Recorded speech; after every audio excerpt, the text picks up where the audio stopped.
गाड़ी लोग लाख लाख रुपया लगा के खरीद रहा है। क्या स्थिति है? लग तो रहा है कि वो बैलगाड़ी वाला और टमटम वाला दिन भी वापस आने वाला है। किसी के गाड़ी में चिट्टी लग जा रहा है, किसी का गाड़ी बीच में ब्रेक डाउन हो जा रहा है, किसी के गाड़ी में एथेनॉल का मात्रा ज्यादा निकल जा रहा है। कहाँ से हम लोग अपने बाप के यहाँ से इथेनॉल खरीद के लाए हैं क्या?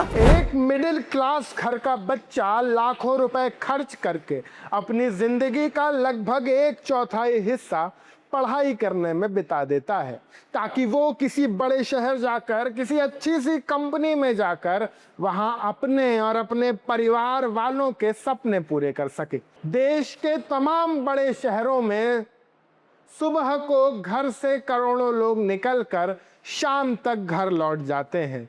अगले दिन फिर उसी जगह वापस लौटने के लिए जहां से उसे आज बॉस ने गालियां दी, जहां उसके किसी कलीग ने उसका क्रेडिट खा लिया, वो जगह जहां जाना वो सबसे ज्यादा नापसंद करता है, उसे अगले दिन फिर वहीं जाना पड़ता है।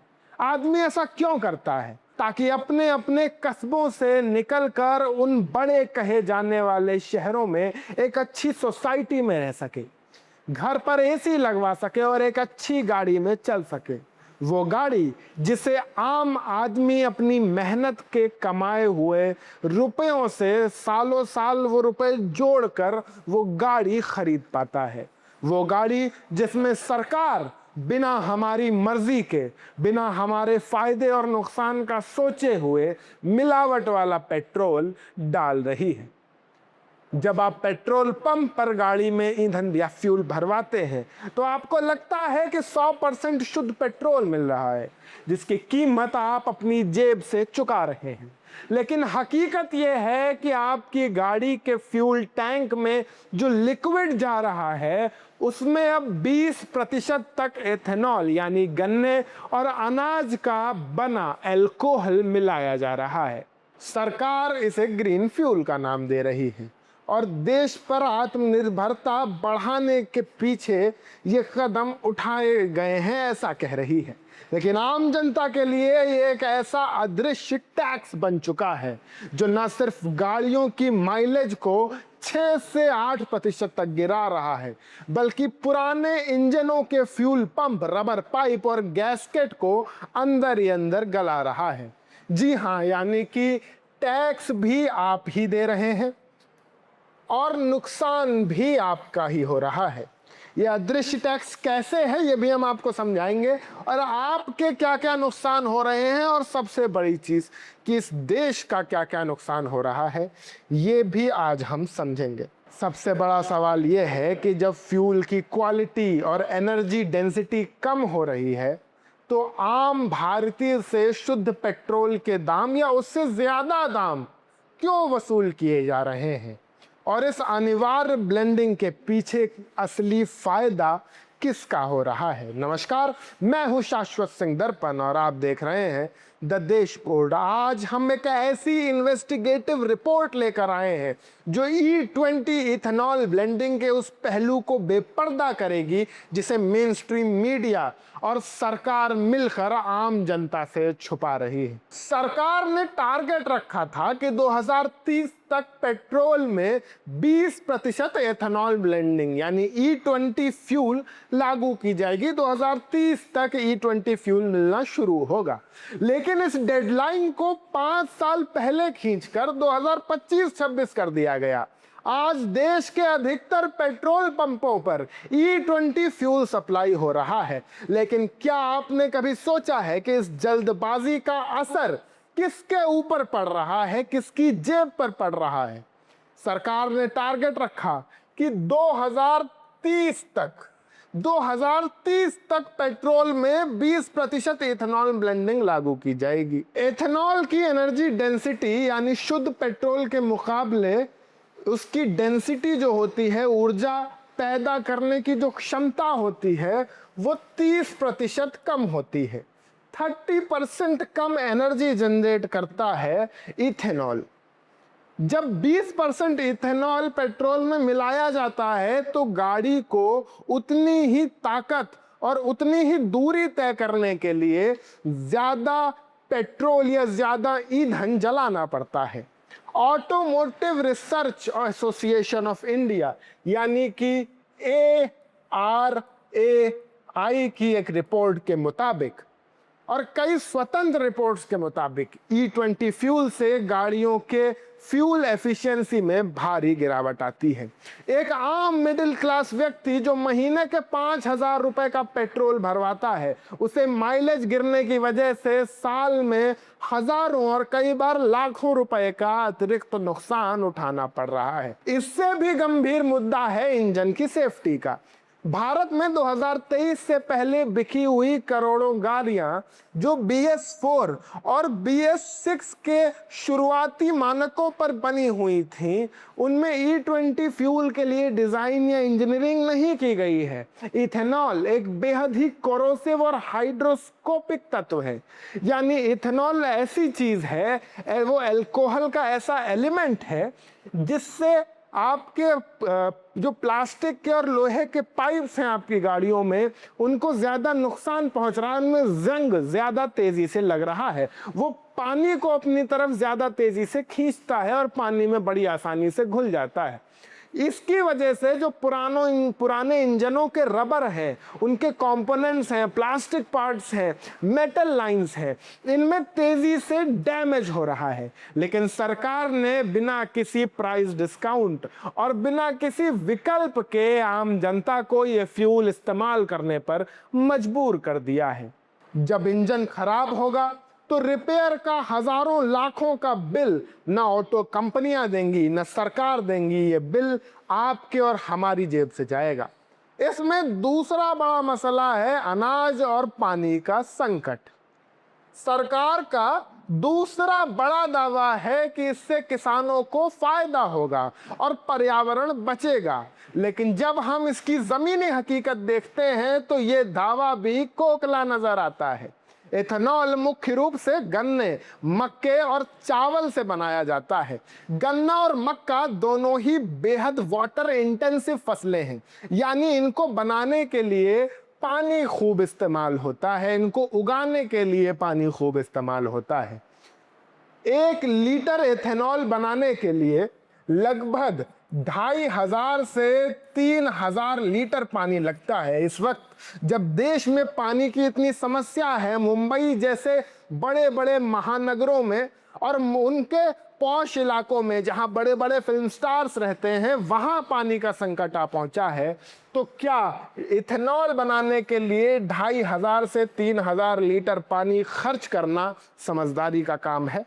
महाराष्ट्र, कर्नाटक और उत्तर प्रदेश जैसे राज्यों में जहां ग्राउंड वाटर लेवल पहले से ही पाताल छू रहा है और किसान सूखे से जूझ रहे हैं, वहां ग्रीन इंजन के नाम पर पानी का ऐसा शोषण पर्यावरण के लिए कितना अच्छा है, ये समझ लेना बहुत जरूरी है। दुनिया भर के अर्थशास्त्री और पर्यावरणविद इस समय फूड बनाम फ्यूल यानी अनाज बनाम ईंधन की बहस पर चेतावनी दे रहे हैं।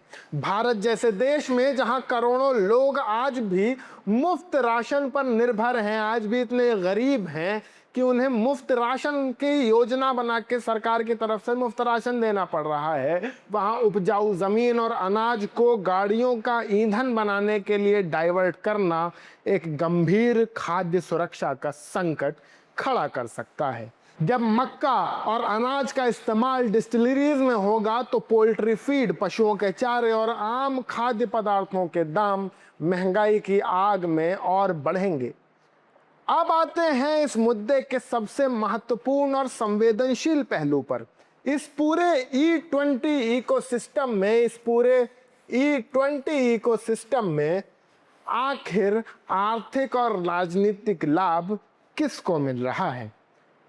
सरकार की इस नीति के पीछे सरकार की नीयत क्या है, ये समझ लेना बहुत ज़रूरी है। क्या सरकार वाकई पर्यावरण के लिए ये काम कर रही है, जनता के भले के लिए काम कर रही है, या इसके पीछे सरकार का या सरकार के कुछ लोगों का कुछ पर्सनल फ़ायदा छुपा हुआ है? ये समझना बेहद ज़रूरी है, क्योंकि ये पैसा जो हम खर्च करेंगे ये हमारी जेब से निकल कर आखिर जाएगा किसकी जेब में। तो बात करते हैं इसी चीज़ के बारे में, E20 इकोसिस्टम का आर्थिक लाभ। देश के सड़क परिवहन और राजमार्ग मंत्री नितिन गडकरी पिछले एक दशक से इथेनॉल ब्लेंडिंग और वैकल्पिक ईंधन के सबसे बड़े और मुख्य प्रचारक रहे हैं। वो हर पब्लिक मंच, मीडिया इंटरव्यू और ऑटो कॉन्फ्रेंसेस में ऑटो कंपनियों को E20 और E100 के बारे में, यानी इस ब्लेंडेड फ्यूल के बारे में कोई ना कोई हिदायत देते रहे हैं और ऐसे इंजन बनाने की चेतावनी और निर्देश देते नजर आए हैं कि जिनमें E20 और E100 फ्यूल्स बड़ी आसानी से ब्लेंड हो सके। लेकिन एक कैबिनेट मंत्री द्वारा किसी विशिष्ट इंडस्ट्री को इतने आक्रामक तरीके से पुश करने के पीछे की कॉमर्शियल हकीकत को समझना बहुत जरूरी है। इन्वेस्टिगेटिव रिपोर्ट्स और पब्लिक कॉर्पोरेट फाइलिंग्स यानी MCA रिकॉर्ड्स पर नजर डालें तो ये साफ होता है कि नितिन गडकरी के परिवार और उनके करीबियों का शुगर मिल्स और इथेनॉल डिस्टिलरी सेक्टर में गहरा और पुराना बिजनेस इंटरेस्ट है। मानस ग्रुप और सियान एग्रो की बात करते हैं। नितिन गडकरी के बेटे निखिल गडकरी और सारंग गडकरी विदर्भ क्षेत्र में शुगर मिल्स, एनर्जी और डिस्टिलरी सेक्टर की कई कंपनियों से प्रमोटर, डायरेक्टर और ओनरशिप के रूप में जुड़े रहे हैं, जिसमें सियान agro industries and infrastructure limited और मानस ग्रुप जो एक शुगर पावर और इथेनॉल प्रोडक्शन में सबसे अग्रणी है, सबसे आगे है इस वक्त इस देश में, ये सारे प्रमुख नाम हैं। मानस ग्रुप महाराष्ट्र के सबसे बड़े इथेनॉल और शुगर प्रोड्यूसर्स में से एक माना जाता है, जो सीधे तौर पर ऑयल मार्केटिंग कंपनियों यानी OMCs को इथेनॉल सप्लाई करता है। दूसरी बात करते हैं पूर्ति ग्रुप की, पूर्ति पावर एंड शुगर लिमिटेड, जिसका नाम अब मानस ग्रुप के दायरे में आता है। इसकी स्थापना खुद नितिन गडकरी ने की थी। हाल ही में इस ग्रुप ने अपनी इथेनॉल प्रोडक्शन कैपेसिटी को तेजी से बढ़ाया है। जब एक मंत्रालय का मंत्री देश में इथेनॉल की अनिवार्यता कंपलसरी बना देता है और ऐसे नियम लाता है कि हमारी मजबूरी हो जाए कि हम इथेनॉल वाला पेट्रोल ही भरवाएं, उन्हीं के परिवार से जुड़ी कंपनियां उस प्रोडक्ट का उत्पादन कर करोड़ों का व्यापार करती हैं, तो ये सीधे तौर पर कॉन्फ्लिक्ट ऑफ इंटरेस्ट का एक बड़ा सवाल खड़ा करता है। ये मिली भगत सिर्फ एक मंत्री के परिवार तक सीमित नहीं है। अगर हम महाराष्ट्र, कर्नाटक और उत्तर प्रदेश की शुगर और इथेनॉल इंडस्ट्रीज का मैप देखें तो हमें समझ आएगा कि बीजेपी और उसके सहयोगी दलों के नेताओं ने पिछले कुछ सालों में किस तरह से इथेनॉल सेक्टर में अपना दबदबा बना लिया है। यानी कि इथेनॉल के जितने भी नए शुगर मिल्स खुले हैं वो सारे भाजपा और उसकी सहयोगी पार्टियों के हैं। महाराष्ट्र में पहले शुगर लॉबी पर कांग्रेस और एनसीपी का दबदबा था, लेकिन पिछले 10 सालों में जैसे जैसे इथेनॉल ब्लेंडिंग की नीतियां लाभकारी हुई, कई बड़े शुगर बैरन्स बीजेपी में शामिल हो गए या उनकी कंपनियों को सरकारी बैंकों और नए इथेनॉल कॉन्ट्रैक्ट्स के जरिए ढेरों लाभ पहुंचाए गए। बीजेपी के कई विधायक, कई सांसद और उनके करीबी रिश्तेदार जैसे कि राधाकृष्ण विखे पाटिल, हर्षवर्धन पाटिल और कई अन्य नेताओं के शुगर मिल्स अब लगातार इथेनॉल डिस्टिलरीज में अपग्रेड हो रहे हैं। इसके अलावा यूपी और कर्नाटक में भी बीजेपी से जुड़े कई बड़े औद्योगिक घरानों में इथेनॉल प्रोडक्शन में हजारों करोड़ों का निवेश किया गया है। सरकार ने इथेनॉल खरीद के लिए ऑयल मार्केटिंग कंपनियों को जैसे कि इंडियन ऑयल, HPCL, BPCL को निर्देश दिया है कि वे एक निश्चित लाभकारी सरकारी कीमत पर इन डिस्टिलरीज से इथेनॉल खरीदें। यानी मार्केट में कच्चे तेल के दाम चाहे जो हो, इन इथेनॉल की कंपनियों को सरकार द्वारा गारंटीड बिक्री और गारंटीड प्रॉफिट मिल रहा है और इस पूरे प्रॉफिट का बोझ आम जनता की जेब पर और कम माइलेज के जरिए, कभी इंजन खराबी के जरिए आम जनता पर ही पड़ रहा है। इस पूरे गणितीय और राजनीतिक समीकरण को अगर सरल भाषा में समझे तो सबसे पहले बात करते हैं किसान की। जैसा कि सरकारें कह रही हैं कि इससे किसान को बहुत फायदा होगा। छोटे किसान को आज भी गन्ने का पेमेंट महीनों तक समय पर नहीं मिलता, जबकि शुगर मिल्स इथेनॉल बेचकर अमीर होते जा रहे हैं। आम ग्राहक के ऊपर क्या असर पड़ेगा? आपको और हमको पूरा पैसा देकर कम एनर्जी जनरेट करने वाला फ्यूल मिल रहा है, जिससे आपकी गाड़ी की लाइफ कम हो रही है, उसका इंजन खराब हो रहा है और पेट्रोल की खपत बढ़ रही है। उस E20 ब्लेंडेड फ्यूल की खपत बढ़ रही है। सरकार और ऑयल कंपनियों पे इसका क्या असर पड़ेगा, ये भी समझ लेना बहुत ज़रूरी है कि इन तेल की कंपनियों पर इस चीज़ का क्या असर पड़ेगा। टैक्स कलेक्शन वैसा का वैसा ही है। इंपोर्ट बिल कम होने का जो लाभ सरकार को मिल रहा है, उसका 1 रुपया भी पेट्रोल के दाम घटाकर आम जनता को ट्रांसफर नहीं किया जा रहा। यानी सरकार और कॉरपोरेट वर्ल्ड को तो फायदा मिल रहा है, लेकिन आम जनता अभी भी परेशान है। उस पर जो है इंजन डैमेज का रिस्क बढ़ रहा है और ज़्यादा पेट्रोल की खपत की वजह से उसके ऊपर वो बोझ एक अलग से है। उसे बार बार माइलेज कम होने की वजह से ऊंचे दामों पर वो इथेनॉल ब्लेंडेड पेट्रोल खरीदना पड़ रहा है। अब पॉलिटिकल और कॉरपोरेट नेक्सस की बात करते हैं। ये जो राजनेता और सारे कैपिटलिस्ट लोगों ने मिलकर नया षड्यंत्र रचा है इथेनॉल के नाम पे। मंत्रियों के परिवार, पॉलिटिकल फाइनेंशियर्स और बीजेपी से जुड़ी इथेनॉल कंपनियां गारंटीड कॉन्ट्रैक्ट्स के दम पर अपना बिजनेस हजारों करोड़ में एक्सपैंड कर रही हैं। इथेनॉल की इस अंधी दौड़ में एक और चौंकाने वाला विरोधाभास सामने आया है। एक तरफ सरकार आत्मनिर्भर भारत का नारा देती है और दावा करती है कि इथेनॉल ब्लेंडिंग से हम विदेशी तेल पर निर्भरता कम कर रहे हैं, लेकिन इसकी दूसरी तरफ हम अपनी डिस्टिलरीज की भूख मिटाने के लिए ज़्यादा इथेनॉल पैदा करने के लिए विदेशों से अनाज आयात कर रहे हैं। और ऐसी मजबूरी अब देश पर आ गई है कि हमारे यहाँ जो अनाज पैदा हो रहा है वो कम पड़ रहा है इथेनॉल बनाने के लिए, और अब हमें अमेरिका से इथेनॉल के लिए नए नए अनाज मंगाने पड़ रहे हैं। कभी मक्का मंगाना पड़ रहा है, कभी चावल मंगाना पड़ रहा है। रिपोर्ट्स बताती हैं कि इथेनॉल उत्पादन के लिए आवश्यक मक्का अन्य अनाजों की भारी मांग को पूरा करने के लिए भारत को अमेरिका और अन्य देशों से बड़े पैमाने पर मक्के का आयात करना पड़ रहा है। ये स्थिति अत्यंत विचित्र है। हम देश के किसानों का पेट भरने के लिए अनाज पैदा करने के बजाय अपनी गाड़ियों को ग्रीन दिखाने के लिए विदेशी अनाज मंगवा रहे हैं। क्या ये आत्मनिर्भरता है, या हम तेल के बाद अब अनाज के लिए भी अंतर्राष्ट्रीय बाजार पर निर्भरता को बढ़ा रहे हैं? अपनी ही जमीन पर उगाए गए अनाज को डिस्टिलरीज को सस्ते दाम में देने के चक्कर में बाजार में खाने वाले अनाज की कमी हो रही है, जिससे महंगाई और बढ़ रही है। ये नीति न केवल आम आदमी की थाली पर डाका डाल रही है, बल्कि हमारे खाद्य संप्रभुता यानी फूड सॉवरेनिटी को भी दांव पर लगा रही है।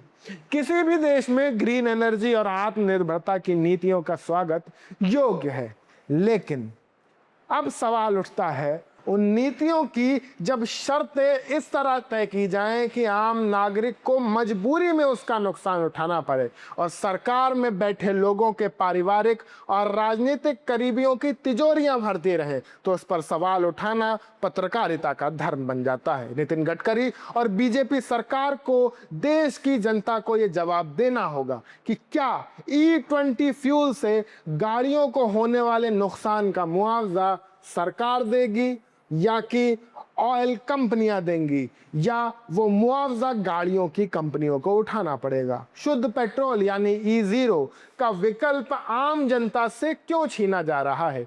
अगर 150 रुपए प्रति लीटर आपने जो है शुद्ध पेट्रोल कर दिया, आपने 160 रुपए कर दिया, कई जगह पे दाम 170 रुपए लीटर तक भी पहुंच गए हैं।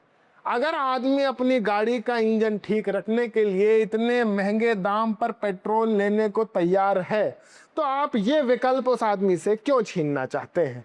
आप ये छुपाना चाहते थे कि पेट्रोल के दाम 150 रुपए लीटर पहुंच गए हैं, जब एक वक्त पे हम 100 रुपए का पेट्रोल बीजेपी के राज में ही हमने भरवाया, कांग्रेस के राज में 70 रुपए 75 रुपए पे पेट्रोल मिल रहा था, लेकिन उस वक्त भी तमाम देश में हाय हाय मची हुई थी कि पेट्रोल के दाम बढ़ गए।